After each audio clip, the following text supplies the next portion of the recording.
No.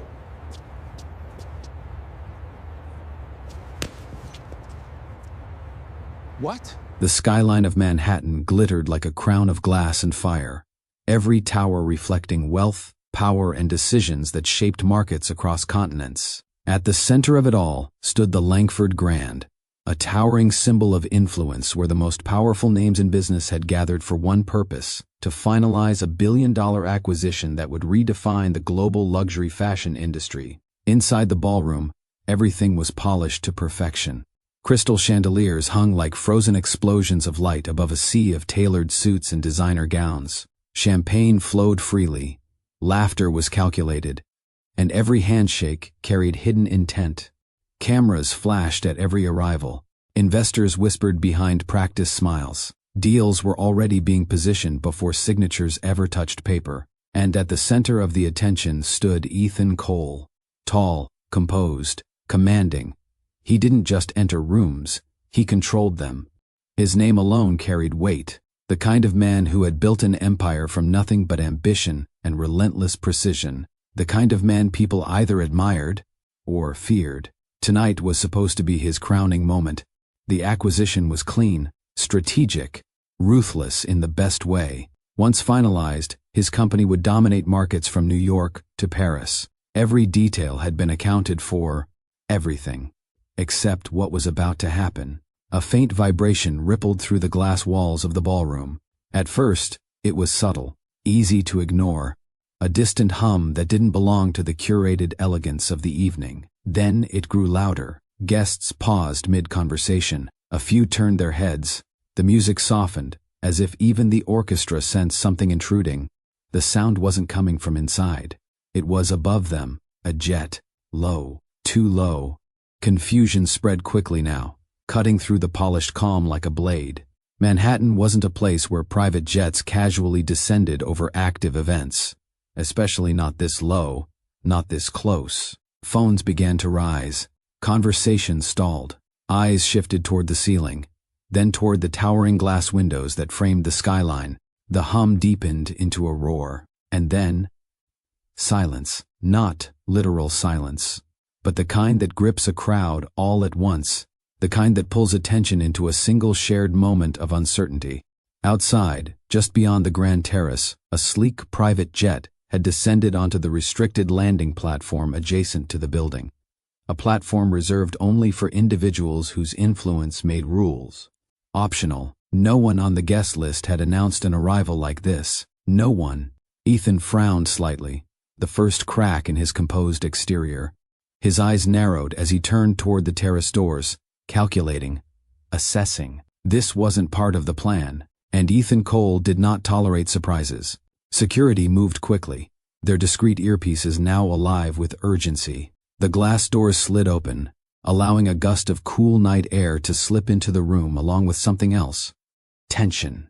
Real tension. Every conversation died completely now. All attention shifted toward the terrace as the aircraft door opened slowly, deliberately, like a statement. A figure appeared at the top of the steps. A woman. She didn't rush. She didn't hesitate. She stepped down with a calm authority that didn't need permission, her heels striking the metal stairs with quiet precision. The city lights wrapped around her silhouette, outlining strength before anyone could even see her face clearly. When she reached the bottom, she paused, not out of uncertainty, but control, and then she walked forward. Each step carried intention, not the kind born from arrogance, but from knowing exactly who she was, and exactly why she was here. The doors to the ballroom remained open, framing her like a scene no one had been prepared for. Whispers began immediately. Who is that? Was she invited? Is she part of the acquisition?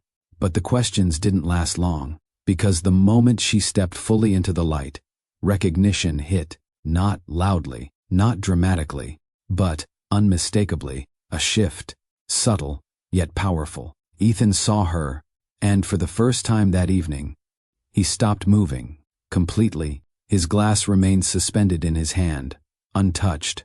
His posture, once relaxed in quiet dominance, turned rigid, his gaze locked onto her with a focus that ignored everything else in the room.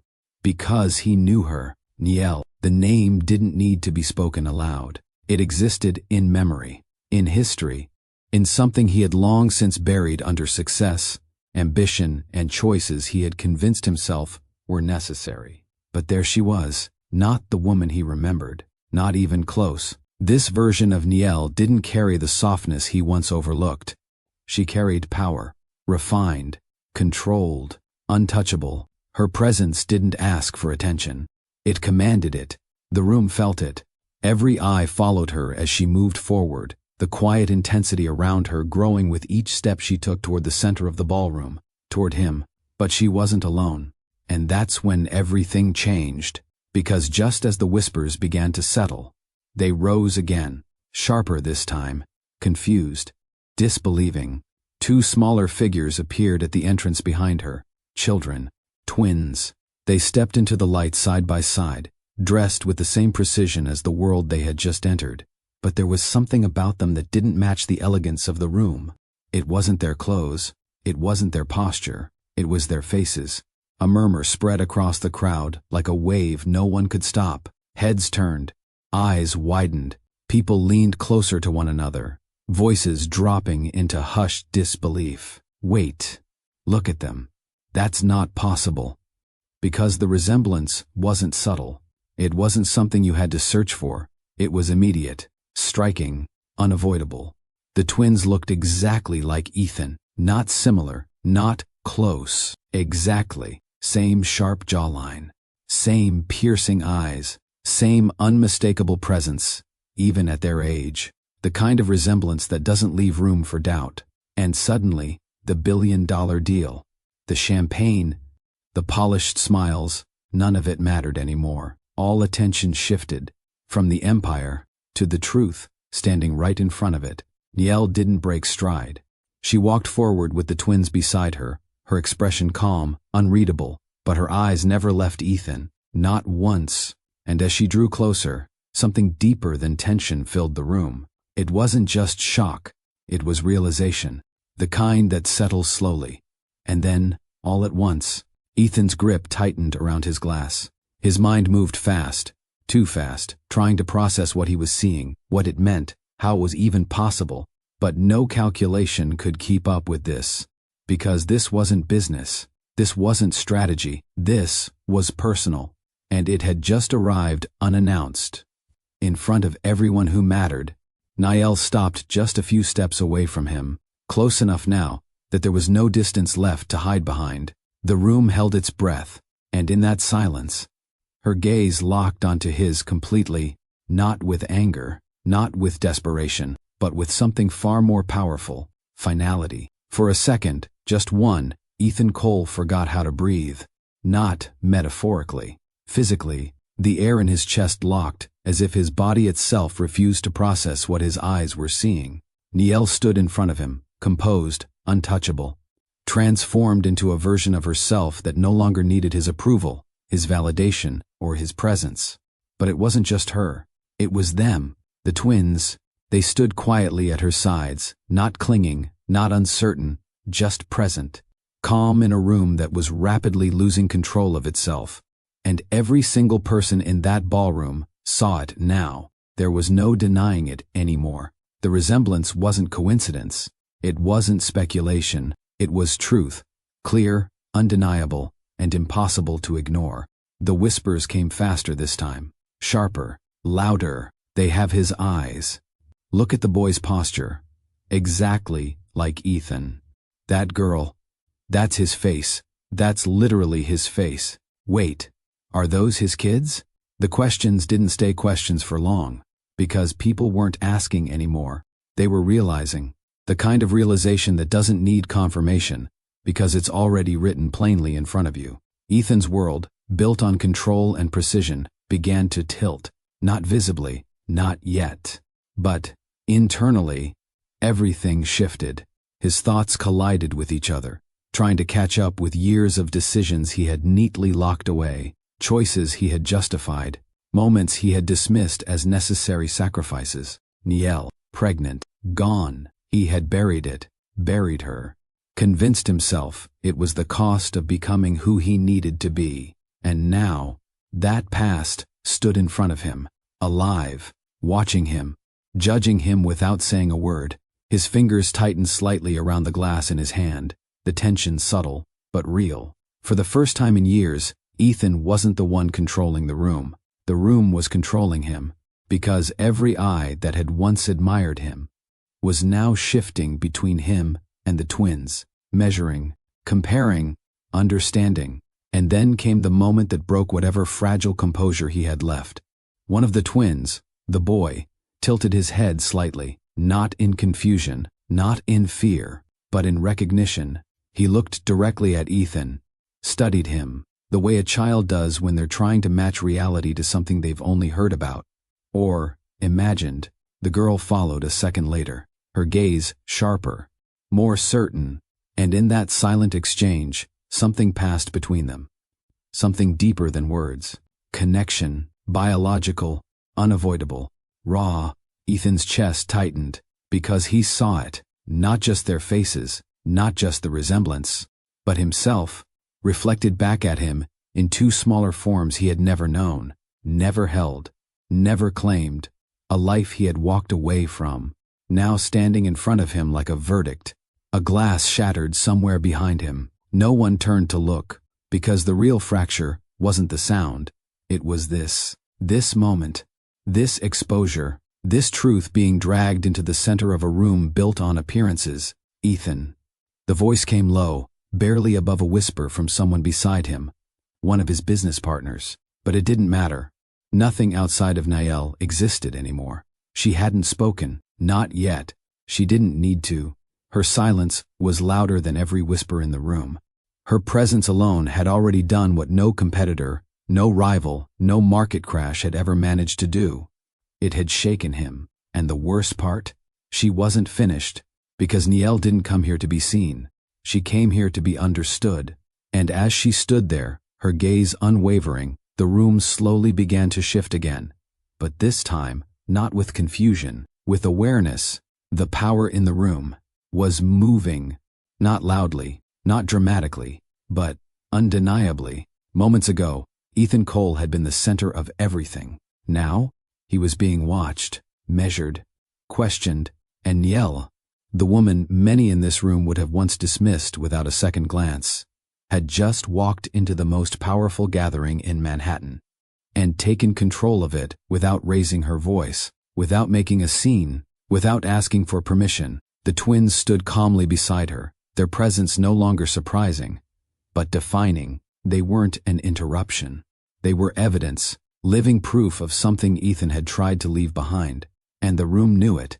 Ethan swallowed slowly, his throat dry now, his usual confidence slipping into something unfamiliar, something heavier, because this wasn't a negotiation. There were no terms to adjust, no angle to exploit, no strategy to lean on. This was consequence. Standing in front of him, looking him directly in the eye, Niall took one final step closer, close enough now that there was no distance left between past and present, close enough that whatever came next would not stay contained within this room. Her lips parted slightly, the first sign that silence was about to break, and when she finally spoke, everything he thought he controlled was about to fall apart. The woman they laughed at just shut down a billion-dollar deal without saying a word. Have you ever been overlooked? Dismissed like you didn't matter, only to realize later you were the one holding everything together? What happens when the person you broke returns stronger, untouchable, and no longer needs you to survive? Ask, stay with me, because what she says next will destroy everything he thought he built. Before we continue, hit like and comment respect, because this story, you're not just watching it, you're going to feel every part of it. The silence didn't break all at once. It tightened first, like the entire room was bracing for impact without knowing exactly where it would land. Niall's gaze never left Ethan, not when the whispers faded, not when the tension thickened, not even when the weight of every eye in the room settled on her. She had already taken control. Now, she was about to use it. Her voice, when it finally came, wasn't loud. It didn't need to be. Don't worry, she said calmly, her tone steady, almost effortless. I'm not here to interrupt your celebration." A few uneasy glances were exchanged across the room, because that's exactly what she had done. Ethan's jaw tightened slightly, but he didn't respond. Not yet. He couldn't, not without knowing where this was going. Niall continued, her expression unchanged. "I'm here to conclude something." That word landed differently. Conclude, not join, not request. End. A subtle shift passed through the executives standing closest to Ethan. They understood language like that. Final language, deal-ending language, and suddenly, the billion-dollar acquisition hanging over the evening didn't feel secure anymore. Ethan straightened slightly, instinctively reaching for control. "If you have business here," he said, his voice measured but firm, "you should have scheduled it." It was a familiar tone. Commanding, dismissing, the same tone he had once used on her. When she had stood in front of him with something far more important than a business proposal, Niall didn't flinch. If anything, something almost unnoticeable passed through her eyes. Not pain, not anger. Just recognition. "I did," she replied smoothly. A pause, then, "You just didn't know it was me." A ripple moved through the room. Confusion, realization. Executives began exchanging sharper looks now, phones discreetly lighting up and hands held low at their sides. Names were being searched. Ownership structures were being rechecked. Quiet panic began threading through the polished surface of the evening. Ethan's eyes narrowed. "What are you talking about?" For the first time since she arrived, Niall shifted her gaze, just slightly, away from him. Not to the crowd, not to the twins, but to the large digital display positioned near the center of the ballroom, the one showcasing the acquisition details. The deal Ethan had spent months securing. The deal that would crown his empire. She lifted her hand, not dramatically, just enough, and somewhere in the room, someone responded. The screen flickered, once, twice, then, it changed. The Langford acquisition logo disappeared. Replaced, a new name appeared. Clean, bold, unfamiliar to some, but not for long. A company that hadn't been on Ethan's radar. Because it had never presented itself as competition. Until now, a sharp intake of breath moved through the crowd. Because the numbers that followed were unmistakable. Higher, stronger, untouchable. A buyout. Complete, irreversible. The acquisition Ethan had walked into this room to finalize was already gone. Bought, closed, finished. And the buyer? Niall. No announcement, no warning, no negotiation. She hadn't come to compete. She had already won. The room erupted, but not loudly, not chaotically. It was worse than that. Controlled panic. Executives stepped back, some reaching for their phones, others whispering urgently to assistants. Investors recalculated in real time, their confidence shifting like sand beneath their feet. Because this wasn't just a deal falling through. This was power changing hands. Ethan didn't move, didn't speak, but something in his expression finally cracked. Not visibly enough for the room to fully register, but enough. Enough to show that, for the first time in a long time, he hadn't seen it coming. Niall turned her attention back to him, and now, there was no distance left between them at all. "This company?" she said quietly, her voice cutting clean through the tension. "It was never yours to take." Each word landed with precision, measured, intentional, final. Ethan exhaled slowly, but it wasn't relief.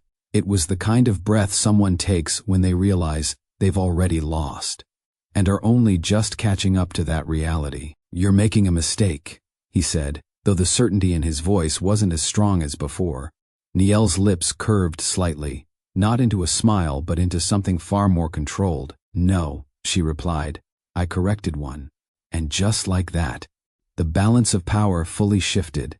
Not just in the deal, not just in the room, but between them, because the woman he once dismissed had just stepped into his world and taken something from him he couldn't get back. In front of everyone who mattered, the twins remained beside her, silent but unshaken, their presence now carrying even more weight. They weren't just a revelation anymore. They were part of something bigger: legacy, truth, accountability. And Ethan, the man who had built everything on control, now stood at the center of a room where he had none. Niall took a small step back, not retreating, just creating space. Because she wasn't here to argue. She wasn't here to explain. She had already said everything that needed to be said. But her eyes held his for one final second. And in that moment, something unspoken passed between them. Not forgiveness, not reconciliation, just clarity. She didn't need him anymore. Not for validation, not for survival, not for anything. And somehow, that hit harder than losing the deal. For a brief moment, it looked like Ethan might recover, not fully, not convincingly, but enough to protect what mattered most in a room like this. His image. He adjusted his posture, shoulders squaring, chin lifting slightly. The version of Ethan Cole the world respected began to reassemble itself piece by piece. Controlled, calculated, untouchable. At least, that's what he wanted them to see. "Ladies and gentlemen," he began, his voice steady enough to cut through the noise, "there's clearly been a misunderstanding." A few heads turned back toward him, instinctively. People were used to following his lead, used to watching him take control of situations and bend them to his will. He stepped forward slightly, reclaiming space. "This event," he continued, "was organized to finalize a strategic acquisition. What we're seeing here," his eyes flicked briefly toward the screen, then back to Niall, "is an unexpected interference." Interference. The word hung in the air like a fragile shield, because deep down, everyone in that room already knew. This wasn't interference. This was precision. But Ethan pressed on. "I assure you," he said, regaining some of his usual authority, "this doesn't change the position of my company. We will—" "Ethan." Niall didn't raise her voice, but she didn't need to. The single word stopped him mid-sentence, not because of how loud it was, but because of who it came from, and how easily it cut through him. The room stilled again. Ethan's jaw tightened, irritation flickering across his expression now. Not panic, he wasn't allowing that to surface, but something close to it. He turned fully toward her. "What?" he asked, sharper this time. Niall studied him for a second, not as an opponent, not even as a rival, but as someone she had already understood completely. "You're still doing it," she said. A pause, trying to control the narrative. Instead of facing the truth, a quiet tension rippled through the audience again.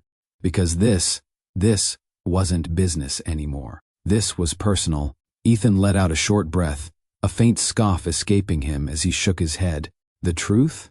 he repeated. "You show up unannounced, disrupt a global deal, and expect this room to just accept whatever story you're trying to tell." Niall didn't respond immediately. Instead, she turned slightly, just enough. Her hand lowered gently toward the twins beside her, not holding them, not guiding them, just acknowledging them, and that single movement shifted everything again, because it forced the room to look, really look, not as a passing shock, not as gossip, but as reality. The boy stepped forward first, one step, small, but deliberate. His posture mirrored Ethan's so precisely, it was almost unsettling. The same stillness, the same quiet presence that didn't need to prove anything. The girl followed, her gaze steady, unflinching, carrying a quiet strength that felt familiar, too familiar. A murmur rose again, this time louder, harder to contain. "Look at them side by side. There's no denying it now. That's his blood. It has to be." Ethan felt it before he processed it. The shift, the weight of judgment settling onto him. Because now, it wasn't just about resemblance. It was about responsibility. And suddenly, standing there in front of everyone who had once respected him, admired him, followed him, he was being seen differently, not as a visionary, not as a leader, but as a man with a past he had abandoned. Ethan's expression hardened. "That proves nothing," he said quickly, though the edge in his voice betrayed him. "Resemblance isn't evidence." The room didn't fully agree, and he knew it. Niall's eyes didn't waver. "No," she said quietly. "It isn't." Another pause. Then, "But timing is." That landed, sharp, clean, unavoidable. Ethan's mind raced, trying to stay ahead, trying to regain ground, but every angle he reached for collapsed under the weight of what was unfolding in front of him. Because this wasn't speculation anymore. This was a story coming together in real time. And the room was watching every piece fall into place. Niall took a step closer again. Not aggressive, not confrontational. Just certain. "You remember the night I came to you," she said. No accusation in her tone. Just fact. "You remember what I told you." Ethan's silence said enough. A flicker, brief, but visible, and the room caught it. The shift in his eyes, the hesitation he couldn't hide fast enough. Niall continued, her voice steady, unwavering. "You didn't ask questions. Another step. You didn't wait for answers. And then, you made a decision." The weight of those words settled over the room like a verdict already understood.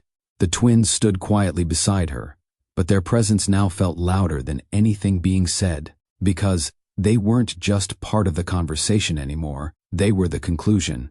Ethan's composure fractured again, this time more visibly. "You left," he said suddenly, his voice sharper, defensive. "You disappeared. What was I supposed to think?" It wasn't control anymore. It was reaction. Niall held his gaze. "I left," she replied calmly, "because you made it clear there was no place for me to stay." Silence, heavy, unforgiving. No one in the room moved. No one interrupted. Because now, they weren't witnessing a business disruption. They were witnessing truth, raw, unfiltered, public, and Ethan, for the first time that night, had nothing to hide behind. No deal, no power play, no distraction, just the reality standing in front of him, and the realization that everyone in that room now saw him for something he had spent years outrunning. A man who chose ambition over everything else. Niall didn't push further. She didn't need to, because the room had already decided what this moment meant. And as the whispers began again, quieter this time, heavier, Ethan stood there, no longer the center of admiration, but the center of something far more difficult to escape. Judgment. No one expected the children to speak, not in a room like this, not in a moment this heavy, but silence has a way of inviting truth. And the truth, this time, didn't come from Niall.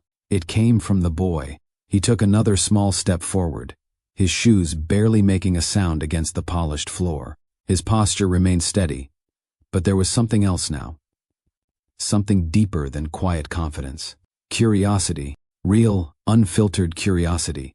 He looked up at Ethan, not intimidated, not overwhelmed, just searching. "You're Ethan, right?" His voice was soft, but clear enough to carry across the room, and just like that, the tension shifted again, because it wasn't accusation, it wasn't anger, it was something far more disarming. Recognition without history. Ethan's throat tightened. Of all the things he had prepared himself for in life, negotiations, betrayals, competition, loss, this wasn't one of them. He opened his mouth slightly, closed it again, because for the first time, he didn't know what to say. The boy tilted his head a little, studying him more closely now. "My mom said you're important," he added. A pause, another quiet shift in the room, not admiration, not respect, but attention, sharp and focused, because everyone could hear what wasn't being said. The gap, the absence, the years that had passed without a connection that should have existed. Beside him, the girl stepped forward too, but unlike her brother, her gaze didn't search, it settled, firm, certain. "You didn't come," she said. No softness in it, no confusion, just truth, simple, direct, and that landed harder than anything else that had been said all night. A visible reaction passed through Ethan this time, small, but undeniable. His shoulders tensed, his jaw tightened again, because those three words didn't just call him out, they defined him. You didn't come. Not when it mattered, not when it counted, not when he should have. The room felt it. Every person standing there, people who built careers on power, influence, and perception, suddenly found themselves watching something far more real than any deal, a moment that couldn't be negotiated, couldn't be redirected, couldn't be fixed with money, strategy, or authority. Ethan exhaled slowly, but it didn't steady him. It exposed him. "I didn't know," he said finally, his voice lower now, less controlled than before. It was the closest thing to honesty he had offered all night, but even that wasn't enough. The girl didn't look convinced. She didn't argue, didn't raise her voice. She just held his gaze and said, "You knew enough." A quiet murmur spread again, this time heavier, more uncomfortable, because the weight of that statement didn't belong to a child alone. It belonged to everyone who understood what it meant to ignore something important. Until it was too late, Niall remained still behind them. She didn't interrupt, didn't step in, because this wasn't her moment anymore. It was theirs. And Ethan, for the first time in his life, wasn't being challenged by equals, competitors, or critics. He was being seen by his children, and there was nowhere to hide. The boy looked between them briefly, then back at Ethan. "Were you busy?" he asked. The innocence of the question cut deeper than anything else. No accusation, no blame, just a genuine attempt to understand. Ethan's chest tightened again, because there was no answer that could make sense of it. Not one that didn't sound like an excuse, not one that didn't confirm exactly what everyone in the room was already thinking. He swallowed. His voice didn't come out immediately, and in that silence, everything about him shifted. The image, the authority, the untouchable presence he had built over years. It cracked, not loudly, not dramatically, but enough for everyone to see what was underneath. A man who had made a choice and was now standing in front of the consequence of it. The girl reached for her brother's hand gently, grounding him, not because he was afraid, but because she understood something he didn't yet. This wasn't just about answers. It was about accountability, and Ethan wasn't ready for that. Not fully, not yet. Niall stepped forward then, not to interrupt, but to close the moment. "You don't have to explain anything to them," she said quietly, her voice calm but firm. The twins didn't argue. They didn't resist. They simply stepped back toward her, their presence still strong, but now settled. Because whether Ethan answered or not, the truth had already been spoken, and it couldn't be undone. Niall looked at him one last time, not with anger, not even with disappointment, but with clarity, the kind that comes from having already moved on. "They're not here for your excuses," she added. "They're here because this was always going to catch up with you." The room fell into a deeper silence, because now it wasn't just about what Ethan had lost, it was about what he never claimed, and somehow that loss felt heavier. The silence that followed didn't feel empty. It felt loaded, like the room itself was waiting, holding on to something unfinished, something just beneath the surface that hadn't revealed itself yet. Ethan stood there, stripped of the certainty he had walked in with. The deal was gone. The truth was exposed.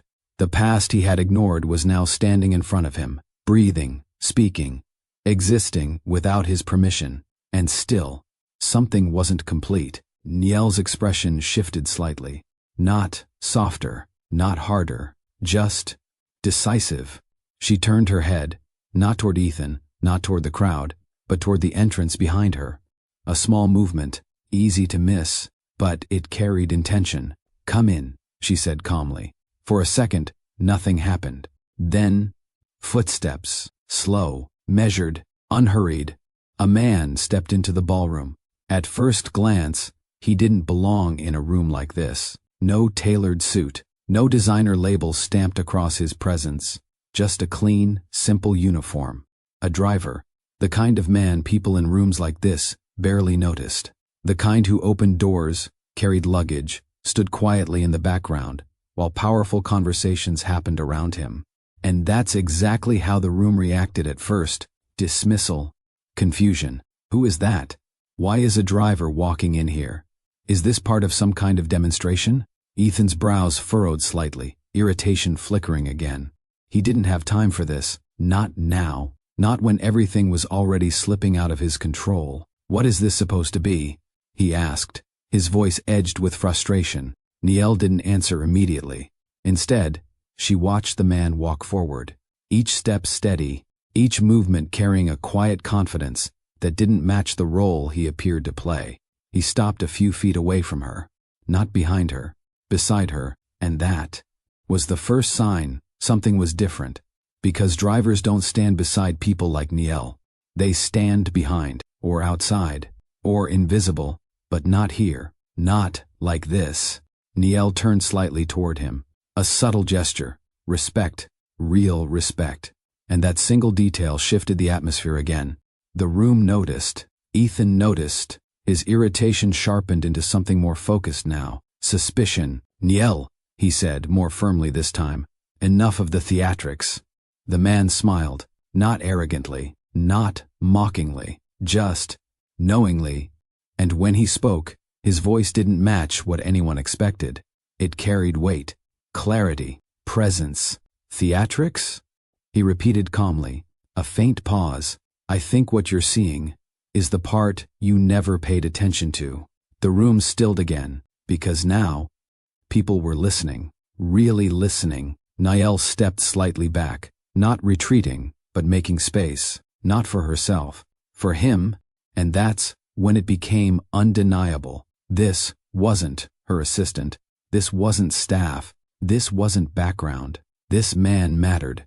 Ethan's eyes narrowed, studying him now, trying to place him, understand him, categorize him into something that made sense. But nothing about this made sense. Who are you? Ethan asked, direct, demanding. The man met his gaze without hesitation. Someone you overlooked, he replied. Simple, clean, unshaken. A subtle ripple passed through the crowd again, because that sentence didn't just belong to him. It echoed everything this moment had been building toward. Niel, the twins, now him, a pattern, a truth. Ethan's jaw tightened. I don't have time for riddles, he said. The man nodded slightly. I know, he replied. That's been the problem. A few quiet reactions stirred in the room, small shifts, exchanged looks, the beginning of understanding. Because something bigger was forming now, something deeper than a failed deal, deeper than a hidden past. This wasn't just about what Ethan lost tonight. It was about what he never saw while he was building everything he thought mattered.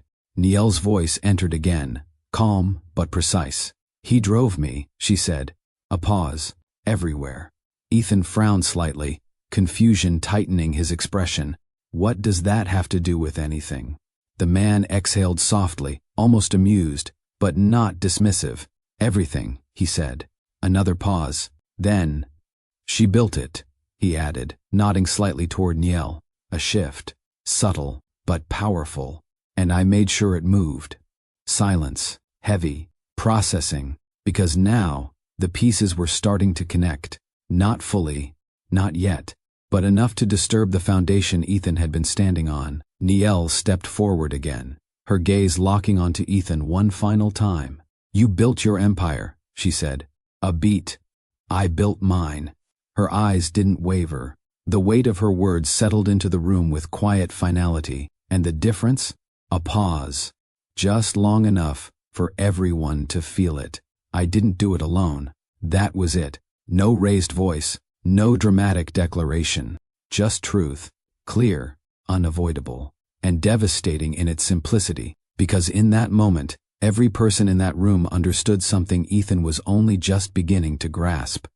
Power isn't just about what you build. It's about who you value while you're building it. And Ethan, the man who had everything, was now standing in a room where it was painfully clear. He had overlooked the very people who made everything possible. Niel turned slightly, her hand resting gently on the twins' shoulders. Grounded, complete, unshaken. She didn't need to stay any longer. She had said enough, shown enough, proven enough. But just before she stepped away, she looked at him one last time. And in that final glance, there was no anger, no need for revenge, just a quiet certainty. She had already won. The driver he never noticed was the reason her empire moved. And the woman he left behind was the one who outbuilt him. Long before Manhattan learned her name, Niel belonged to a different kind of world. Atlanta didn't raise her with silence and glass towers. It raised her with sound, with rhythm, with presence. She grew up in a neighborhood where mornings didn't start with alarms, They started with voices. Her grandmother humming gospel in the kitchen, her mother speaking life into the day before the sun fully rose, neighbors greeting each other like family, even when they weren't. There was always movement, music drifting from open windows, the scent of seasoned food traveling down the street before dinner was even ready, laughter that didn't ask for permission to be loud. Niel learned early that identity wasn't something you searched for. It was something you carried. Her grandmother used to tell her, never shrink yourself to fit into someone else's comfort. You walk into every room like you belong there, even if they haven't figured that out yet. And Niel believed her, not in a loud way, not in a way that demanded attention, but in a quiet, unshakable way that stayed with her long after childhood ended. She wasn't raised around wealth that needed to be proven. She was raised around value that didn't need validation. Her family didn't talk about success in terms of money. They talked about dignity, about knowing who you are before the world tries to define you, about standing tall even when no one is watching.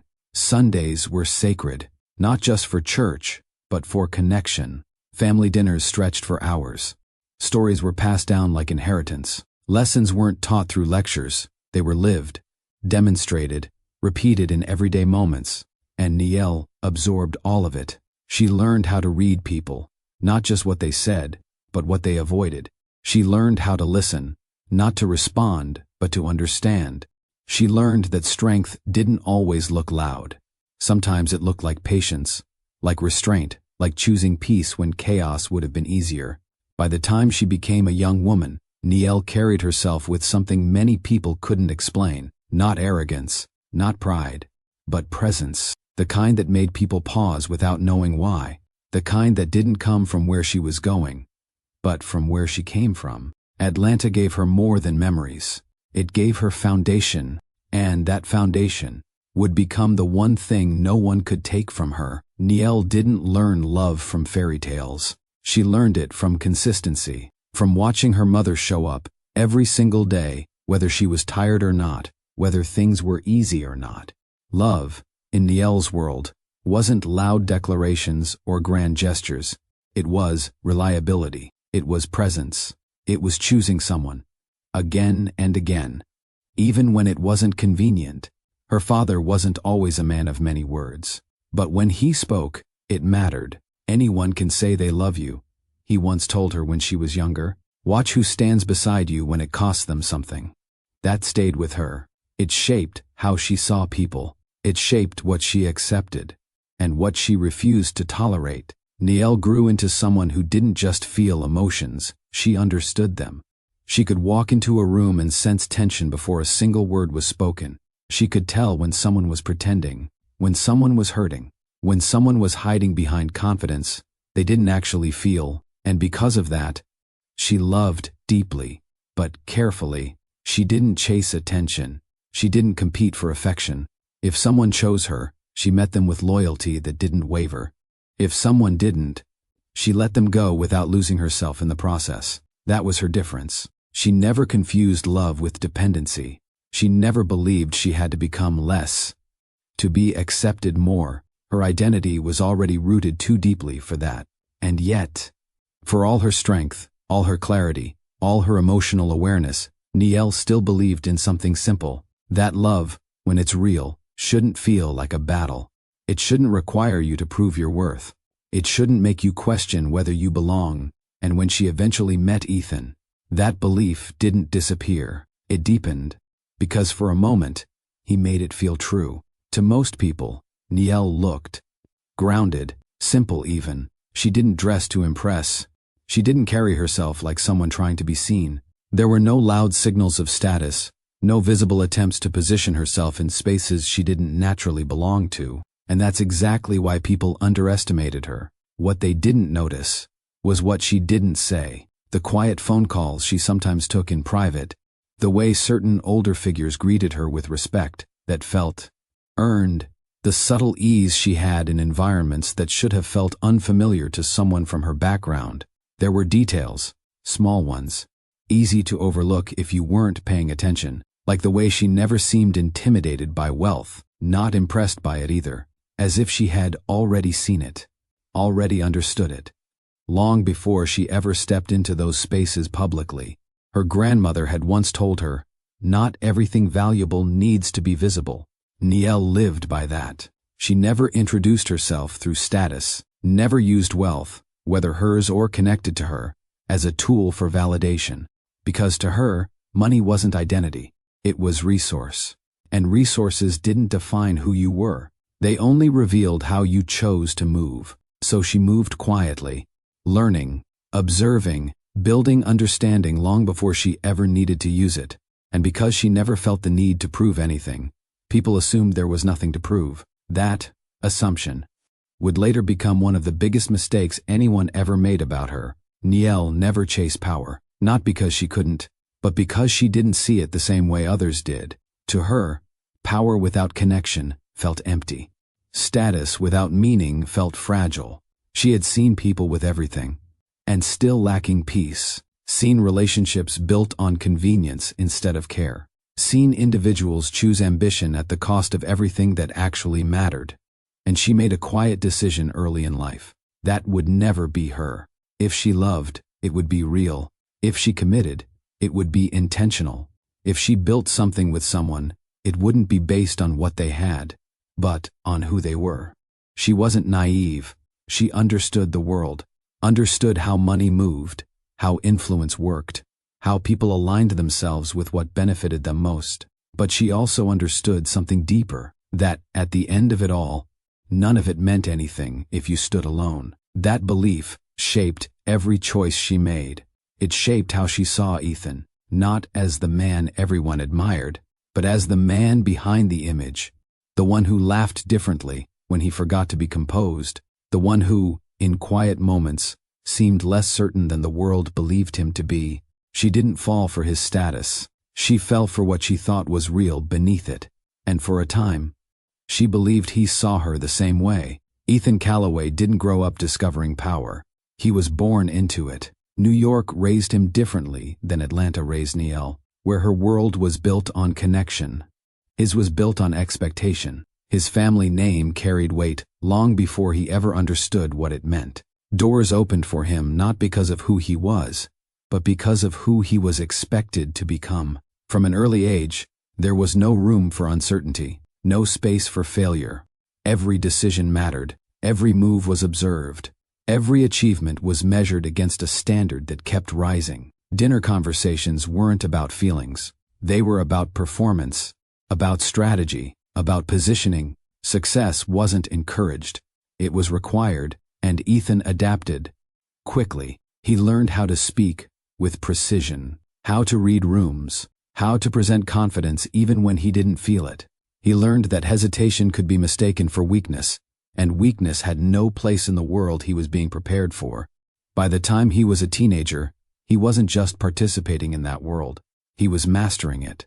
But mastery came with a cost, because while he learned how to win, he was never taught how to pause.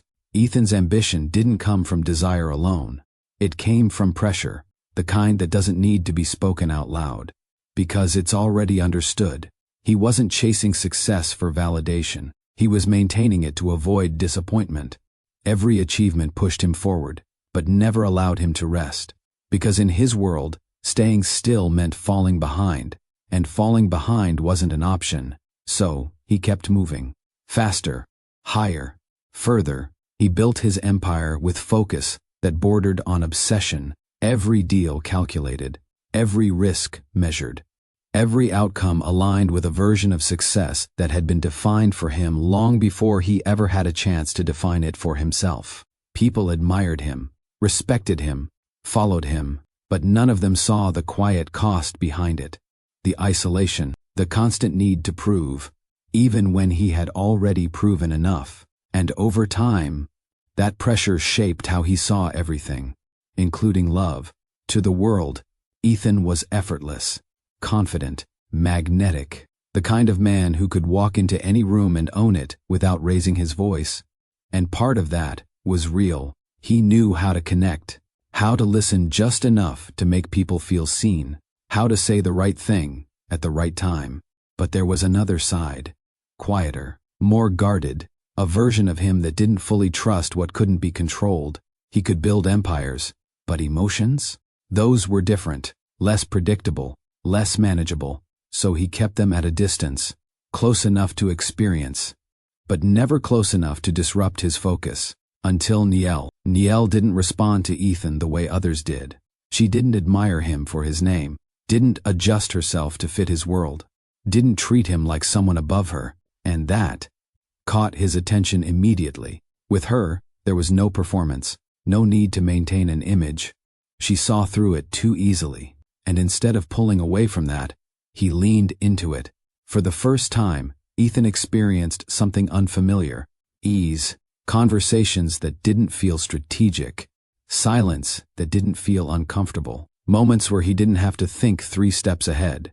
She grounded him, challenged him, understood him in ways no one else had, and for a while, he let himself believe that was enough, that he could have both, the empire and her. But ambition doesn't share space easily, and when the moment came to choose, Ethan made the decision he had been trained to make his entire life: forward, always forward, even if it meant leaving something real behind. Manhattan didn't slow down for anyone, not for love, not for connection, not for moments that would later define everything. And yet, that afternoon, inside a quiet cafe tucked between towering buildings and relentless movement, time did something unexpected. It paused.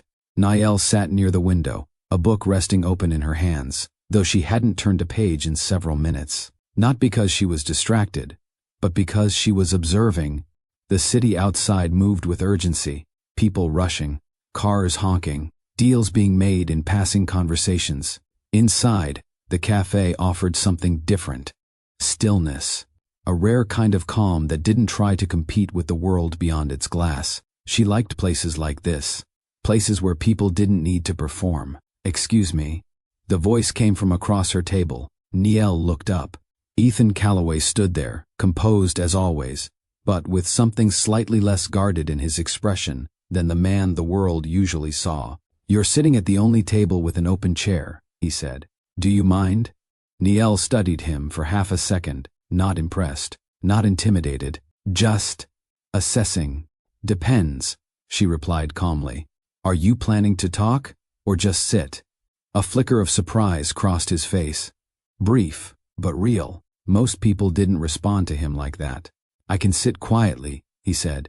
Niall closed her book gently. "You won't," she replied. A pause. Then, unexpectedly, he smiled. And just like that, something shifted. He took the seat across from her. For a moment, neither of them spoke. Not awkward, not forced, just present. Ethan leaned back slightly, studying her now with the same curiosity she had shown him. "You don't seem like someone who comes here to be interrupted," he said. "I don't," Niall replied. "And yet," he added, gesturing lightly toward himself. "And yet," she echoed, her tone calm but not dismissive. Another pause. Then he asked, "What are you reading?" She turned the book slightly, letting him see the cover, but not handing it over. "If I tell you, will you pretend you've read it?" That caught him again. Another small break in his usual control. "I might," he admitted. "Then I won't tell you," she said simply. Ethan laughed under his breath. Not the polished version of his laugh, the one used in business settings. This one was quieter, real. "You're different," he said. Niall tilted her head slightly. "Different from what?" He held her gaze for a moment. "From what I'm used to." She didn't respond immediately. Instead, she leaned back slightly in her chair, studying him now with more intention. "That's because I'm not trying to be what you're used to." Silence, but not empty. Something had begun, not loudly, not dramatically, but undeniably. Ethan glanced at his watch briefly. A habit, a reflex. Then he looked back at her. "I should be somewhere else right now," he said. Niall raised an eyebrow slightly. "And yet," she repeated. He exhaled softly. "And yet." For the first time in a long time, Ethan Calloway chose not to move forward. He stayed, and neither of them realized it yet. But that choice would change everything. It didn't happen all at once. There was no sudden shift, no dramatic turning point. Just time. They met again, and again, sometimes planned, Sometimes, not. Conversations stretched longer with each meeting. What started as light exchanges slowly deepened into something more layered. Niall didn't rush him, didn't try to define what they were. She let things exist as they were. And that, more than anything, kept Ethan coming back. Because for once, he wasn't being pushed toward an outcome. He was being allowed to experience something. They walked through the city together, not the polished, curated parts he was used to, but the quieter streets, the places where life felt less controlled. "You're always observing," Ethan said one evening, as they walked side by side. Niall glanced at him. "So are you." He shook his head slightly. "I observe for advantage," he admitted. "You observe to understand." She smiled faintly. "And you don't?" "Not like you," he said. A pause. "Then, you see things before they happen." Niall didn't deny it. "I listen," she replied. "People tell you everything, even when they think they're not saying anything." Ethan looked at her differently after that, not just with interest, but with respect. Their connection grew in moments like that. Small, unforced, real. He began to open up, slowly at first, then more freely, about the pressure, the expectations, the constant need to be ahead of everything. Niall listened, not to fix him, not to change him, just to understand. And that made all the difference. One night, sitting across from each other in a quiet restaurant, Ethan asked, "Why aren't you impressed by any of this?" Niall leaned back slightly. "Because I'm trying to see you," she said. A pause. "Not what you have." That stayed with him, long after the night ended, because for the first time, someone wasn't choosing him for his power. They were choosing him for who he was when the power wasn't part of the conversation. And slowly, that became something he didn't want to lose. Ethan's penthouse overlooked the city like it owned it. Glass walls, clean lines, every detail intentional. It was designed for control, for dominance, for distance. But Niall didn't treat it that way. The first time she stepped inside, she didn't react the way others did. No awe, no admiration, just a quiet glance around before she set her bag down. "It's quiet," she said. Ethan frowned slightly. "That's the point." She looked at him. "Is it?" That question stayed in the room, because suddenly, the silence didn't feel like peace. It felt like absence. Over time, the space changed. Not physically, but emotionally. Music replaced silence. Conversations filled empty corners. Laughter, real laughter, echoed through rooms that had never held it before. They cooked together sometimes, even though neither of them needed to. "Why are we doing this?" Ethan asked once, watching her move around the kitchen. Niall didn't look up. "Because not everything has to be efficient," she replied. He leaned against the counter, watching her. "You're turning my place into something else." She smiled slightly. "Something better?" He didn't answer immediately, but the way he looked at her said enough. Nights stretched longer. Conversations deepened. They learned each other. Not just the easy parts, but the quiet ones. The pauses, the hesitations, the things neither of them said out loud. But both understood, and for a while, that space became more than just a penthouse. It became theirs. "Why do you always look like you're about to leave?" Niall asked one night, her voice calm but direct. Ethan paused. "I don't," he replied. "You do," she said. "Even when you're here." He leaned back, studying her. "You notice everything, don't you?" "I notice what matters," she said. A silence followed. Then, "What if I don't know how to stay?" he asked quietly. Niall held his gaze. "Then you learn. It's not that simple." "It is," she replied. "You just don't like the cost." That hit, because she wasn't wrong. Ethan exhaled slowly. "You make things sound easy." "I don't," she said. "I make them sound honest." Another pause. Then he asked, "And if I fail?" Niall didn't hesitate. "Then at least you chose something real."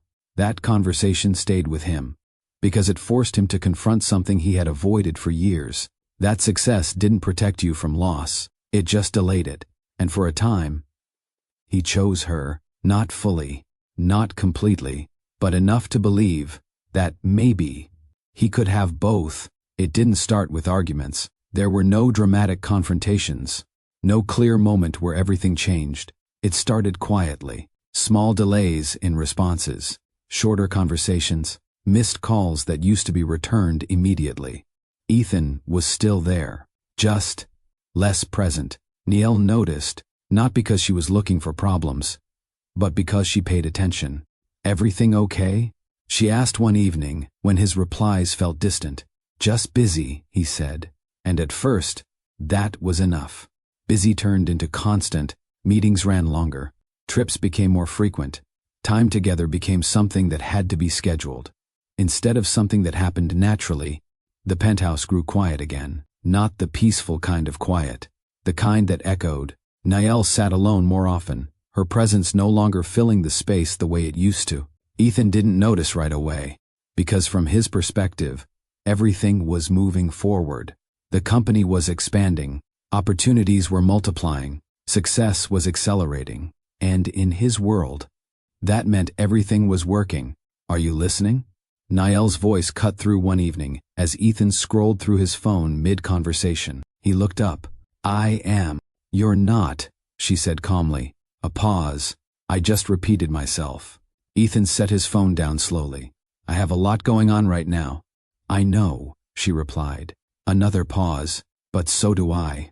That landed differently, because for the first time, she wasn't just understanding, she was asking to be seen. And Ethan didn't fully meet her there, not intentionally, not maliciously, just habitually. Work came first. It always had, and without realizing it, he was making the same choice again. Niall saw it clearly, the shift, the distance, the slow fading of something that had once felt solid. She could have walked away. She had the strength to, the clarity to, but she didn't, not yet. Because she remembered who he was beneath everything. Remembered the man who had stayed in that cafe when he didn't have to. The man who had listened, who had opened up, who had felt real. So, she stayed, not out of weakness, but out of hope. Hope that he would notice, that he would return, that he would choose differently when it mattered most. But deep down, she also understood something else. That love doesn't disappear all at once. It fades, quietly, until one day, you realize you've been holding on to something alone. Margaret Calloway didn't raise her voice. She didn't need to. In her world, power wasn't expressed through volume. It was expressed through control, through presence, through the ability to make someone feel small, without ever saying a word that could be quoted against her. The first time Niall met her, it wasn't dramatic. No confrontation, no outright rejection. Just a pause, a long, deliberate pause, as Margaret's eyes moved over her, head to toe, not in admiration, not even in curiosity, but in assessment, the kind that weighed worth and found it lacking. "So," Margaret said finally, her tone smooth, refined, "you're the one Ethan's been spending time with, not seeing, not with, just spending time." Niall held her gaze calmly. "Yes." Margaret nodded slightly, as if confirming something to herself rather than engaging in conversation. "I see." But she didn't, not really, because in Margaret's world, people like Niall didn't fit into long-term plans. They were temporary, replaceable, a distraction from legacy. Everything about Margaret was intentional. The way she stood, the way she spoke, even the way she chose her silences. And in those silences, her disapproval was clear, not loud, not explosive, but firm, final. Ethan stood nearby that day, watching the interaction unfold. He sensed it, the tension, the unspoken judgment, but he didn't interrupt, didn't challenge it, didn't correct it.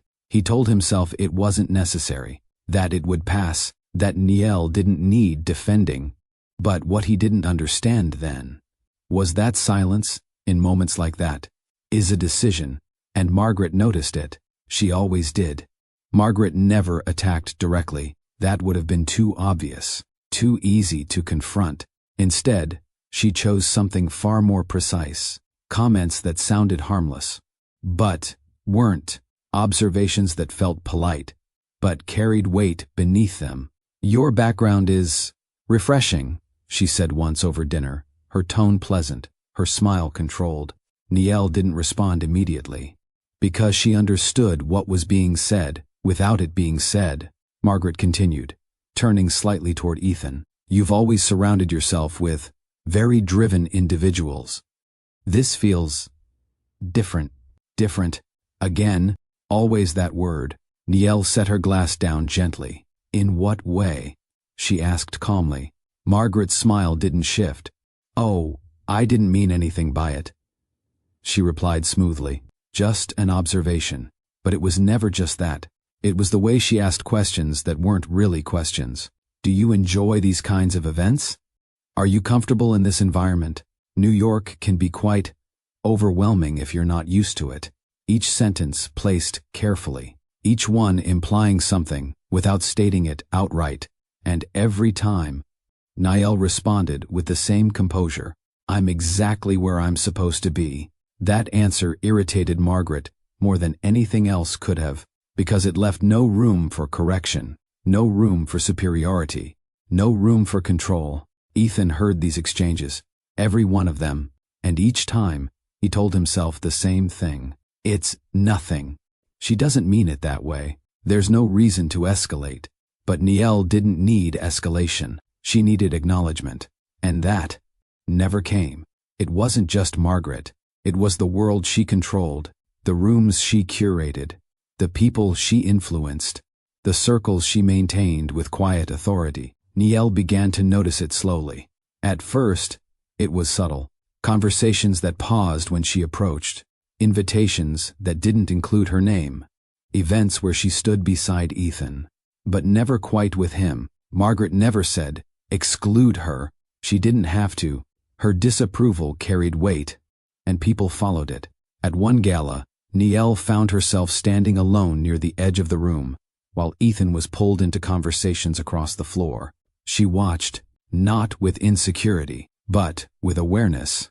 She saw how people interacted, who was acknowledged, who was ignored, who was welcomed, and who wasn't. Margaret stood at the center of it all, composed, untouchable, guiding the flow without appearing to. Their eyes met briefly across the room. Margaret offered a small, polite smile, the kind that said everything without saying anything, and Niall understood. This wasn't accidental. This was design. Ethan returned to her later that night. Sorry, he said. I got pulled into a few things. Niall nodded. I noticed. A pause. You could have come over, he added. She looked at him. I shouldn't have to. That was the moment he should have understood, should have stepped in, should have changed something, but he didn't, because to him, this was normal.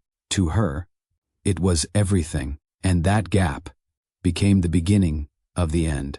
The ballroom shimmered with precision, every detail designed to impress. The charity gala was one of the most anticipated events of the year, where influence met visibility, where generosity was displayed as much as it was given. Cameras lined the entrance. Flashes followed every arrival. Names were announced with admiration. Ethan stood at the center of it all, perfectly dressed, perfectly composed, exactly where he was expected to be. Niall arrived beside him, graceful, calm, unshaken. But the difference tonight was that she already felt it. The distance, not physical, not obvious, but present. Margaret moved through the room effortlessly, greeting guests, guiding attention, ensuring everything aligned with her expectations. And for the first time, Niall didn't feel like she was standing with Ethan. She felt like she was standing beside someone who had already stepped away. The lights dimmed slightly as the program began. Cameras adjusted, phones lifted, every moment documented, every word about to be amplified beyond the walls of the ballroom. Ethan took the stage, confident, controlled. Applause followed him naturally. Niall watched from her seat, her expression calm, but her instincts alert. Something felt off, not wrong, but different. Ethan began his speech smoothly. Gratitude, vision, acknowledgement of partnerships and progress. The crowd listened, engaged, expectant, because this was what he did best. But then, something shifted.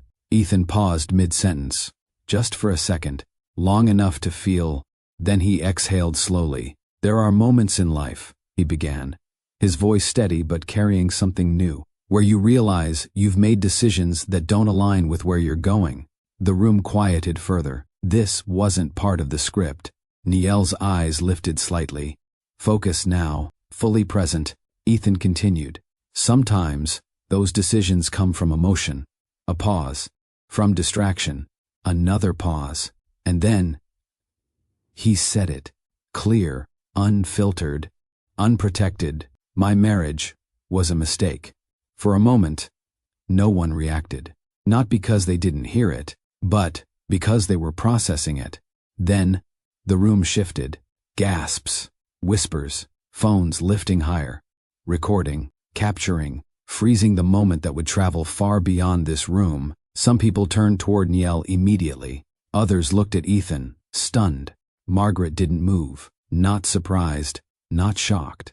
Just still, as if this outcome had always been expected. Ethan stood on stage, composed, but something in his expression revealed the weight of what he had just done. Not regret, not yet, just finality. And Nielle, she didn't react, not the way they expected. No tears, no confrontation, no scene. She remained seated, still, calm, her silence louder than any response could have been, because in that moment, she refused to break, and that shifted everything. Nielle stood slowly, not rushed, not shaken, just intentional. Every eye followed her. Every camera tracked her movement.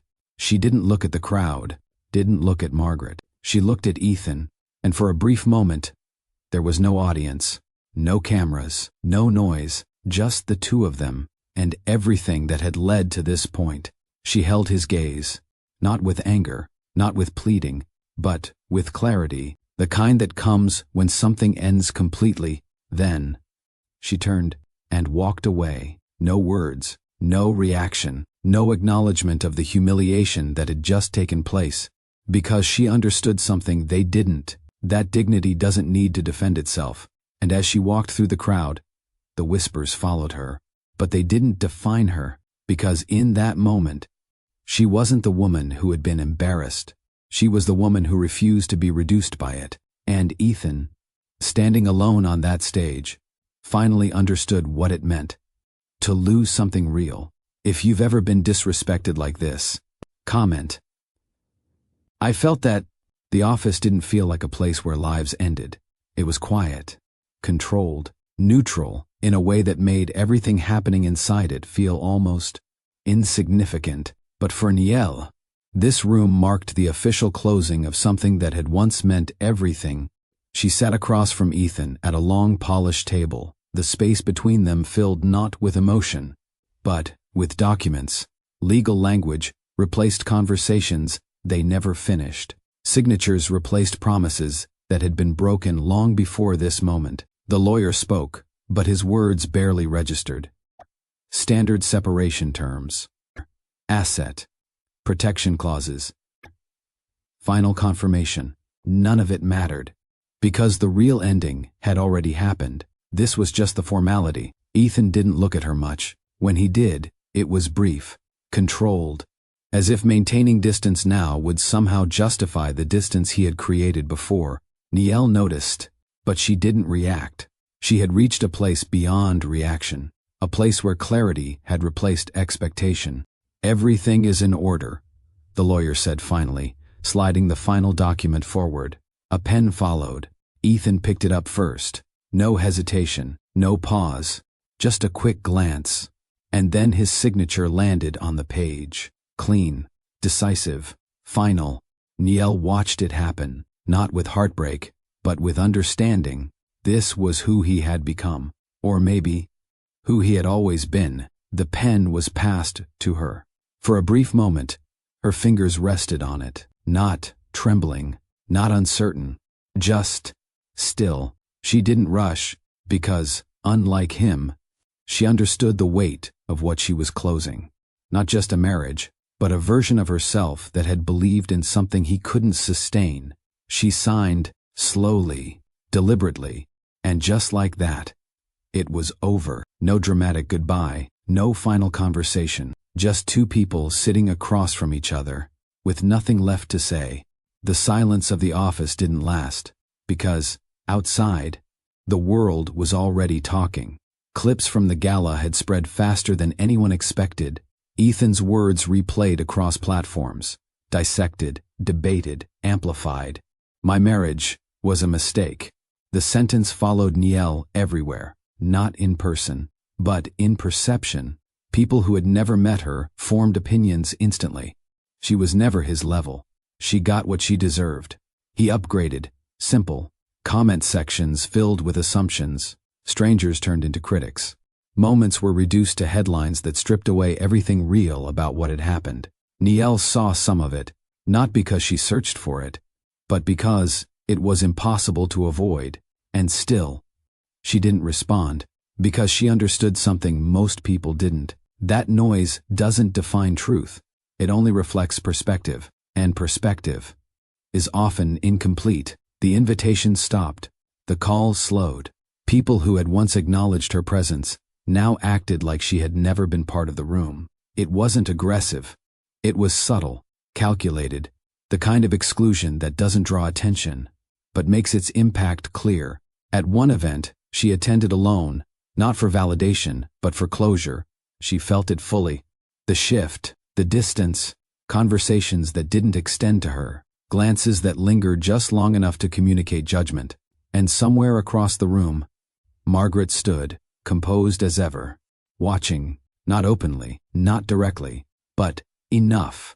Enough for Niall to understand that this was the world she had stepped into. And this was how it treated those who no longer served its narrative.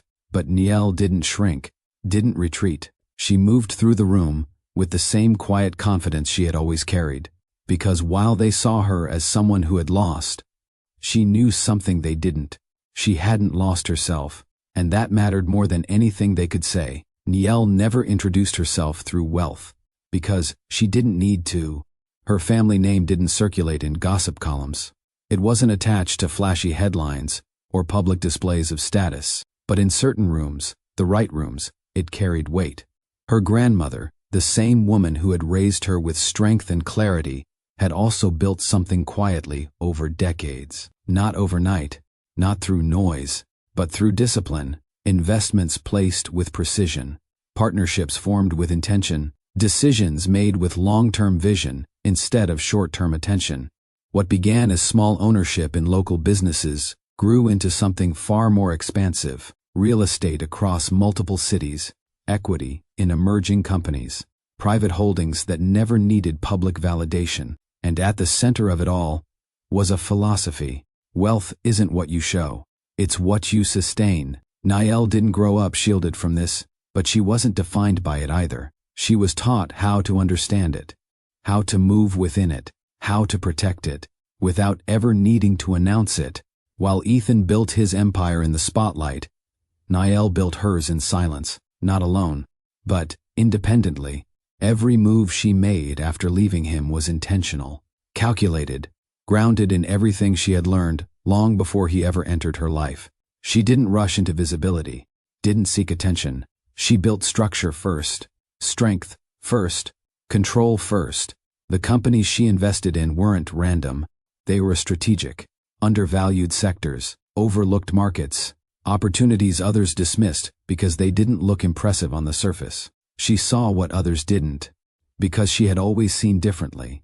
And slowly, without noise, without announcement, her influence grew, not publicly, but undeniably. What Ethan never understood was how closely their worlds had overlapped. Without him realizing it, some of the partnerships he celebrated early in his expansion, they traced back to networks connected to Niall's family. Opportunities that seemed to appear at the perfect time? They weren't luck. They were alignment, support, positioning that had been quietly facilitated, not for control, not for credit, but because Niall believed in him, believed in what they were building together, and chose to support it. Without needing recognition, he never asked where certain doors came from, never questioned how certain deals became accessible, because, in his world, Success was expected, so he assumed it was all his, and Niel never corrected him, because to her, it wasn't about ownership, it was about partnership. Until that partnership no longer existed. After the divorce, everything shifted, not suddenly, not dramatically, but steadily. Niel stepped fully into what she had always been prepared for, not out of revenge, but out of clarity. She expanded her reach, strengthened her positions, took control of assets that had once been shared, and redefined them under her own direction. The same quiet confidence she had carried in Atlanta now existed in boardrooms, in negotiations, in decisions that shaped industries. And this time, no one overlooked her, because she didn't enter rooms asking to belong. She entered them already knowing she did. The world began to notice, not through headlines, but through impact, through shifts in markets, through decisions that couldn't be ignored. And eventually, her name started to carry weight, not as someone connected to Ethan Callaway, but as someone entirely separate, entirely powerful, entirely her own. The narrative had been wrong from the beginning. They thought she was the woman who lost everything, the one who was left behind, the one who didn't belong in a world built on power. But the truth was something entirely different. Niel was never out of place. She was simply underestimated. And now, the same people who had dismissed her presence were beginning to recognize her influence. Not loudly, not dramatically, but undeniably. Because power doesn't always arrive with noise. Sometimes, it arrives quietly, and by the time you notice it, it's already taken everything you thought you controlled. The silence after the divorce didn't feel peaceful. It felt final, not in a dramatic way, not in a way that demanded tears or regret. Just a quiet, unmistakable understanding that something had ended, and nothing from it was coming back. Niel returned to Atlanta for a short time, not to escape, but to reset, to be somewhere that didn't require explanation, somewhere that didn't reduce her to a headline or a moment people thought they understood. It was there, in the stillness of a life that didn't revolve around Manhattan's expectations, that she felt it. At first, it was subtle, a shift in her body, a quiet awareness she couldn't ignore. She didn't rush to conclusions, didn't panic, but she knew herself well enough to recognize when something was different. The confirmation came in a small private room. No audience, no noise, just truth, delivered without emotion. Pregnant. Niel sat there for a moment, letting the words settle. Not shock, not fear, just realization, because she understood exactly what this meant. Not just physically, but emotionally, practically, completely. Ethan didn't know, and for a brief moment, the thought crossed her mind.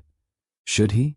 She considered it, not out of obligation, but out of honesty. But then, her mind returned to the gala, to the stage, to the sentence that had stripped everything down to its core. My marriage was a mistake. That wasn't confusion. That wasn't uncertainty. That was a decision. And Niel had learned something about decisions. They come with consequences. She didn't call him, didn't send a message, didn't leave space for a conversation that would only reopen something that had already been closed. Instead, she made a decision of her own. She would carry this, fully, without expectation, without dependency, without him, and for the first time since everything ended, her path felt completely her own. Pregnancy didn't slow her down, but it changed her, not in a way that weakened her, in a way that sharpened her. Every decision became more intentional, every move more calculated, not just for herself, but for what she was now responsible for. She returned to New York eventually, not publicly, not dramatically, just present, building, working, adjusting. There were moments, quiet ones, where the weight of it all settled in. Late nights, early mornings, spaces where there was no distraction, no movement, no conversation to soften the reality of what she was carrying alone. But she never let those moments define her. She didn't ask, why me? She asked, what now? And every answer led her forward. Doctor's appointments became routine, each visit reinforcing something deeper than fear. Strength, not loud, not performative, but steady, unshaken. She learned to balance everything. Meetings and motherhood beginning to overlap in ways she hadn't anticipated, but adapted to without hesitation. There were no complaints, no outward struggle, because Niel didn't see this as something that had been done to her. She saw it as something she was stepping into, fully, intentionally, and with every passing day, she became stronger, not because she had to be, but because she chose to be. The room was quiet, not silent, but focused, every movement intentional, every voice controlled. Niel didn't panic, didn't lose herself in the intensity of the moment. She stayed present, grounded, because this was the beginning of something new, something that didn't carry the weight of the past, something that belonged entirely to her. Time moved differently in that room, not measured by minutes, but by breath, by effort, by the steady progression towards something that couldn't be rushed. And then, it happened. The first cry. Sharp, alive, real. Niel closed her eyes briefly, not out of exhaustion, but out of recognition. She had crossed into something irreversible, something powerful. Moments later, the second cry followed, and just like that, she wasn't just Niel anymore. She was a mother, 2 children, 2 lives, 2 reflections of something that had once been shared, but were now entirely hers to protect, guide, and raise. When they were placed beside her, she didn't rush to speak, didn't react dramatically. She simply looked at them, studied them, and in that quiet moment, she understood something completely. That love didn't disappear. It transformed. It redirected. It became something stronger than what she had lost. Her hand rested gently over theirs, and for the first time, since everything had ended, she felt something new, not closure, not relief, but purpose. Clear, unshakable, and entirely her own. Niel didn't announce her return.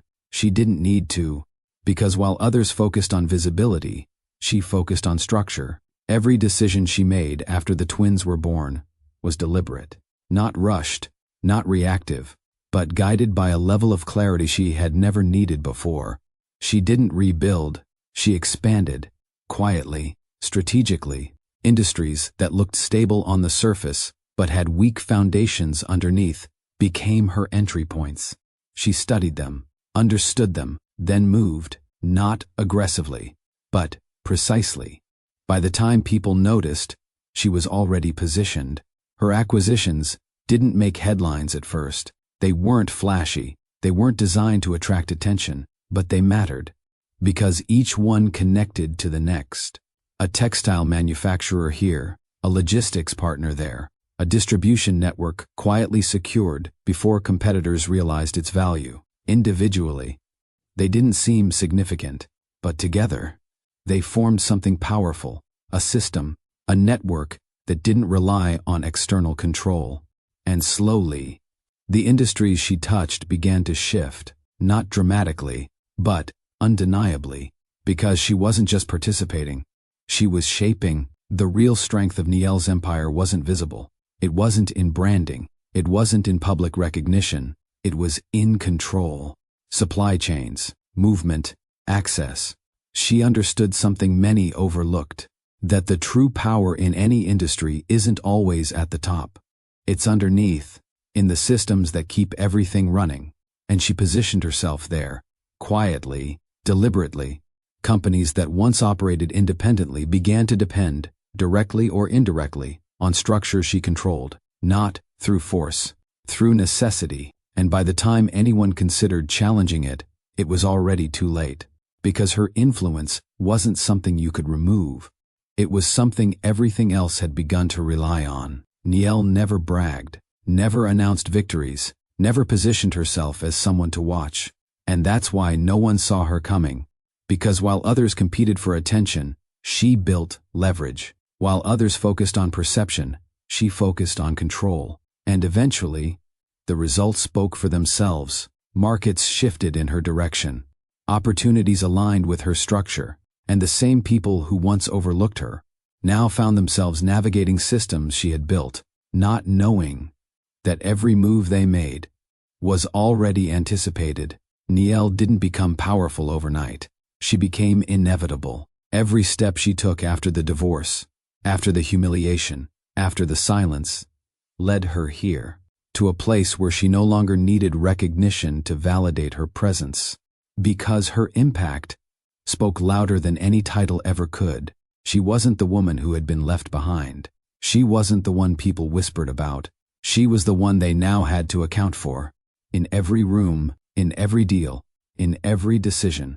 And the most powerful part? She didn't need to remind anyone. Because by the time they realized who she was, they were already operating inside something she controlled. The sound returned before anyone could prepare for it. Low, heavy, unignorable. But this time, no one dismissed it, because the room had already been shaken once. Now, every detail mattered.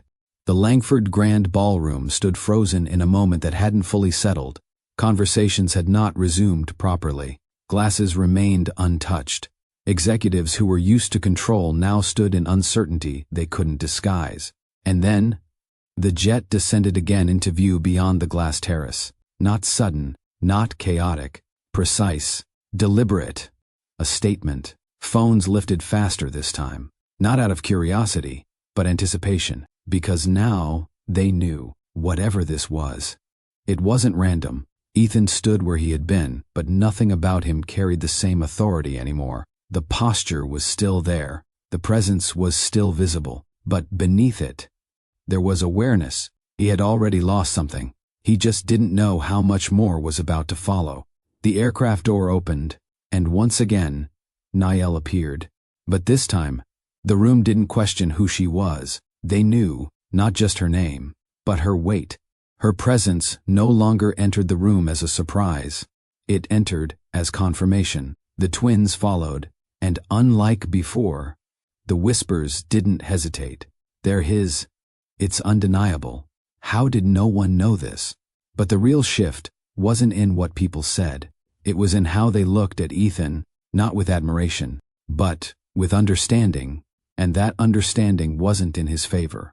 Niall stepped forward, the same calm, the same control, but now, the room felt it differently, because they understood what stood behind it. Not just confidence, power.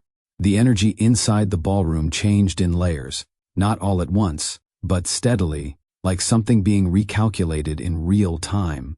Investors exchanged looks that didn't need explanation. Assistants whispered into earpieces. Executives who had once aligned themselves with Ethan began creating quiet distance, not physically, but strategically, because perception had shifted, and in their world, perception shaped everything. Margaret stood still, but for the first time, there was a crack, small, subtle, but real, because even she hadn't accounted for this version of Niall. Not the composed woman she dismissed, but the one who had returned with structure, control, and undeniable leverage. Ethan felt it, not just the stares, but the shift in loyalty. The same room that once followed his lead, now waited to see how this would end, and whether he would still be standing when it did. The screen still displayed the acquisition details, but now, it meant something entirely different, because what had once been his defining moment was now evidence of something he never saw coming. An executive stepped forward cautiously.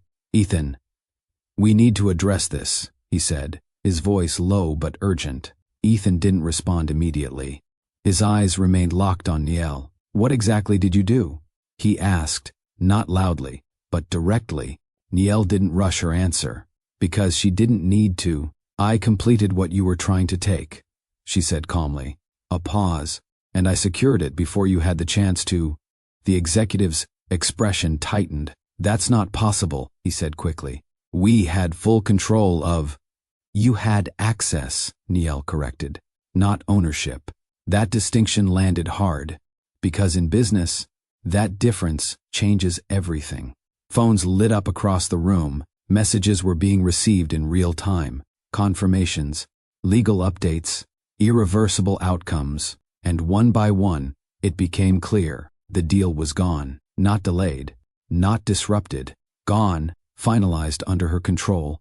Ethan exhaled slowly, but this time, there was no recovery in it, no strategy forming behind his eyes, just realization. Because for the first time, he wasn't ahead, he was behind, and there was no way to close that gap. Niall stepped closer, not aggressively, not to dominate, just to finish what had already been set in motion. Ethan met her halfway, close enough now that the room disappeared again. No investors, no cameras, just history standing face to face with consequence. "You planned this," he said, not accusing, just stating what he now understood. Niall held his gaze. "I prepared," she replied. A pause. "You were too focused on winning to realize what you were losing." That hit, because it wasn't about the deal. It never had been. Ethan's voice lowered. "You could have told me." Niall's expression didn't change. "When?" she asked. A pause. "Before the gala? Before the divorce? Or before you decided I didn't matter?" Silence. Heavy, unavoidable. Ethan didn't answer, because there was no answer that could exist without exposing everything he had chosen. Niall took one final step closer, and then she said it. Clear, unshaken, final. "You didn't lose me." A breath. "You let go of what you never understood." The words settled into the room like a verdict, not loud, not dramatic, but absolute, and for the first time, Ethan felt it completely, not just the loss, but the weight of it, because it wasn't something that had been taken from him. It was something he had released. Without understanding its value, Niall didn't wait for a response, didn't stay for reaction, because she had already said everything that needed to be said. She turned.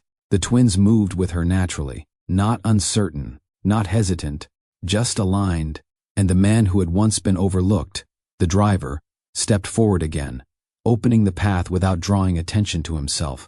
The room didn't stop them. No one spoke, no one interrupted, because now, everyone understood. This wasn't a disruption, this was a conclusion. As Niall walked toward the exit, the crowd parted, not out of obligation, but out of recognition. Respect, the kind that doesn't come from status, but from undeniable presence. She didn't look back, not at Ethan, not at the room, because she didn't need to. Everything behind her was already finished. And as the doors closed behind her, the silence that followed wasn't confusion anymore. It was clarity. The room didn't recover. It reorganized, quietly, efficiently. The same people who had once aligned themselves with Ethan began stepping back, not dramatically, but intentionally. Calls were made, messages sent, positions reconsidered, because trust had shifted, and in their world, trust determined everything. "Ethan, we need to revisit our position," one investor said carefully. Another followed. "We can't proceed under these conditions."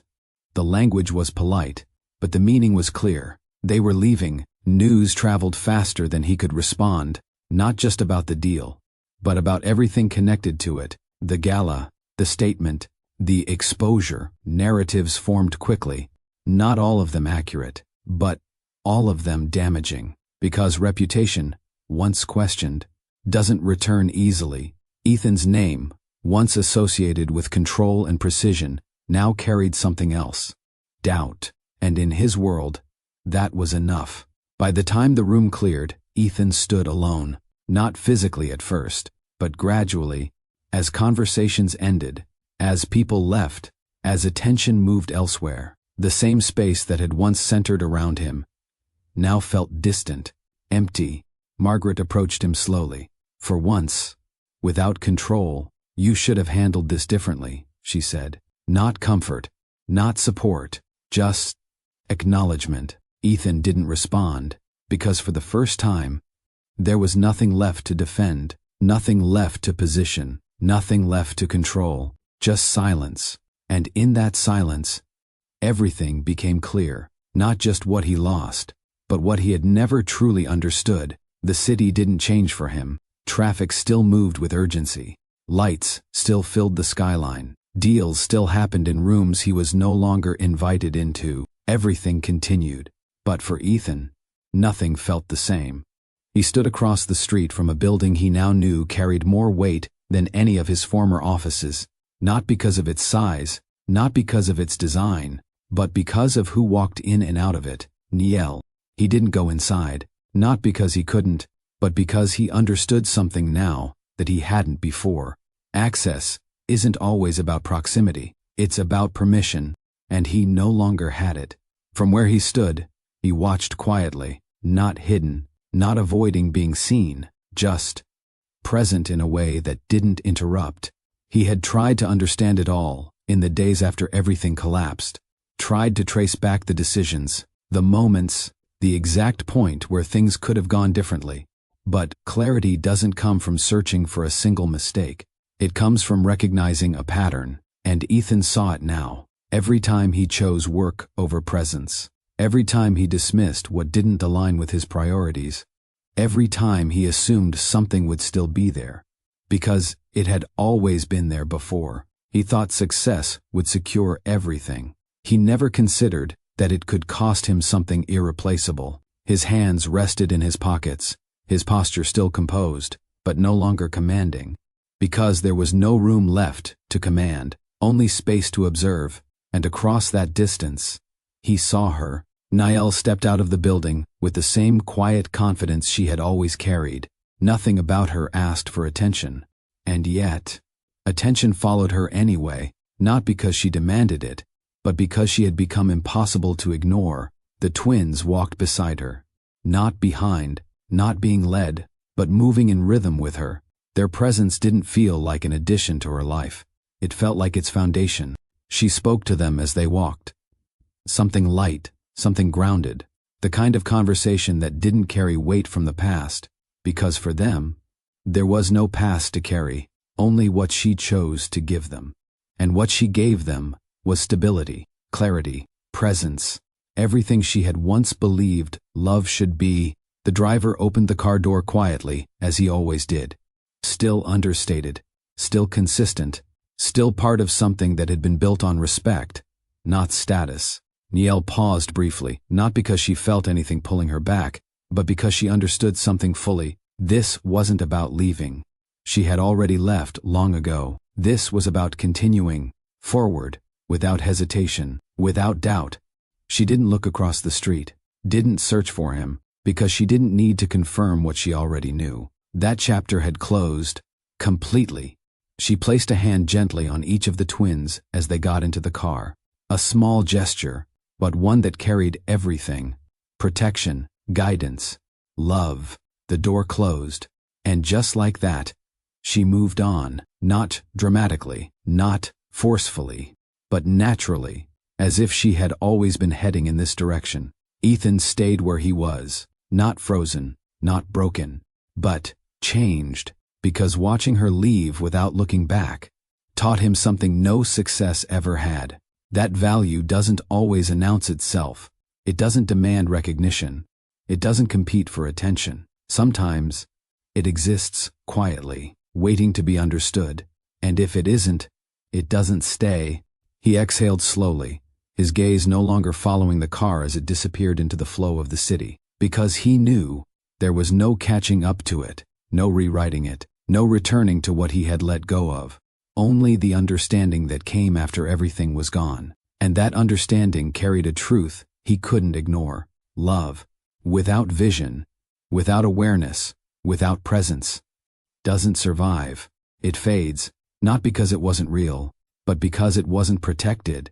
And Niel had protected herself, had protected what mattered, had chosen something stronger than attachment, clarity. The city moved around him again, unchanged, unbothered, but Ethan didn't move immediately, because, for the first time in his life, he wasn't thinking about what was next. He was thinking about what had been, and what he had failed to see. Final message: value isn't always loud. The most important things don't compete for attention. They wait to be recognized. And love, if it isn't guided with awareness, if it isn't protected with intention, will leave, not out of anger, but because it deserves to be understood.